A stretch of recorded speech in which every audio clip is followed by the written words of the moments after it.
سلامتی آدمان برای ما سعادت است. در ناحیه واسه روزی کارمندان ساحه تندرستی جشن گرفته شد. به این مناسبت در قصر فرهنگ ناحیه نمایش تجهیزات‌ها و دستگاه‌های زمانوی طبی که در بیمارخانه‌های ناحیه برای خدمت رسانی طبی به اهالی سفربر کرده شدند برگزار کرده شد.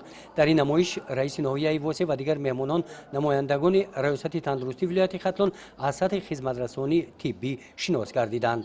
در قسمت رسمی چهاربینی جامعه ایدانه تنتنوی رئیس ناحیه واسه کارمندان ساحه تندرستی ناحیه را بخشیده به روز کسبیشان تبریک نموده قید نمودند که در ناحیه 97 مؤسسه‌های تندرستی از جمله 8 بیمارخانه‌ها 69 عدد مؤسسه‌های کمک اولیه طبی و سانیتری 9 عدد مرکزهای مخصوص گردانیده شده و 11 عدد مرکزهای خصوصی موجود میباشند. در آنها 2350 نفر کارمندان ساحه طب به اهالی خدمت طبی میرسانند.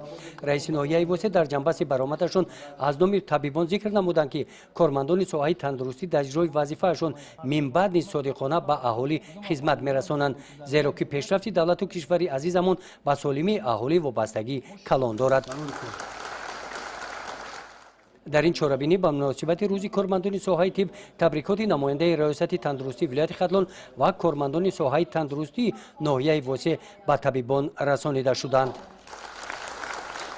بعد انجام چهاربینی رسمی در خدمت مکافات سپاری ها از نام مقامات اجرایی حاکمیت دولتی ناحیه واسه و کارمندان فعال ساحه تندرستی ناحیه سپاسنامه و مکافات های مالی تقدیم کرده شدند.